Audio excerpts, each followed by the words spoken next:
माजी नगरसेवक आमच्या पक्षात त्यांनी पहिला प्रवेश केला आणि आमच्या पक्षावर मजबूतीने उभे राहिले ते विष्णू अण्णासाहेब माने यांच्या प्रचाराचा शुभारंभ या ठिकाणी केलेला आहे.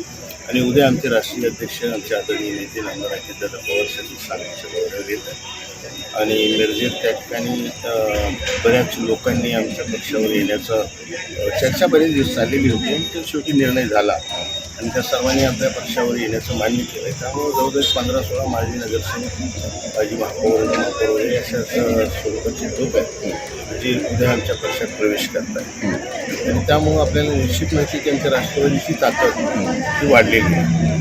ऑलरेडी त्याच्या आधीच आमच्या समितीची अरेंजमेंट पक्की झालेली त्या लोकांमुळे आणि ताकद मिळाली. ह्या लोकांना आमच्या अजितदादांच्या नेतृत्वावर विश्वास दाखवला. त्यांना माहिती आहे की महाराष्ट्रात एक व्हिजन असणारा नेता, एक दृष्टिक्षेप असणारा नेता अजितदादांचा अलीकडच्या काळात तुम्ही बघितलं असाल की अजितदादांचं भर आहे की महाराष्ट्रातली जी जी शहरं आहेत तीच विकसित झाली पाहिजे जेणेकरून इथं सुशिक्षित होणारी मुलं आज पुणे, मुंबई, बेंगलोर, हैदराबाद इथं पळत आहेत कामासाठी. इथं रोजगार नाही, पण हे जर शहरं इथंच विकसित झाली तर इथल्या इथंच रोजगाराची संधी उपलब्ध करता इन्फ्रास्ट्रक्चर पक्क झालं पाहिजे, मजबूत झालं पाहिजे. यासाठी शासना स्तरावरनं अजितदादा स्वतः प्रयत्नशील आहे. प्रत्येक शहराला विकसित केलं पाहिजे आणि सांगलीच्या बाबतीत सुद्धा अजितदादांना सांगली ही काही नवीन नाही आहे. सांगलीचा पूर्ण अभ्यास आहे त्याचा.